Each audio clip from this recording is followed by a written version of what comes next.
আমাদের একটা ছোট বাবা। কি দিয়ে বেঁধেছো এটা? গার্ডার দিয়ে না?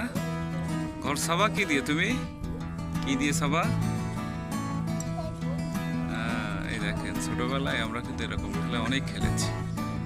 ছোট ঘর না, একটু তোমার ঘর বানানোটা দেখি। তোমার নাম কি? অর্ণব মন্ডল। বাহ, তোমার ঘরটা তো অনেক সুন্দর হয়েছে। হ্যাঁ, হয়ে যাবে হয়ে যাবে, আস্তে আস্তে হয়ে যাবে। এটা দড়ি দিয়ে বাঁধতেছো? এটা দড়ি দিয়ে বাঁধতেছো?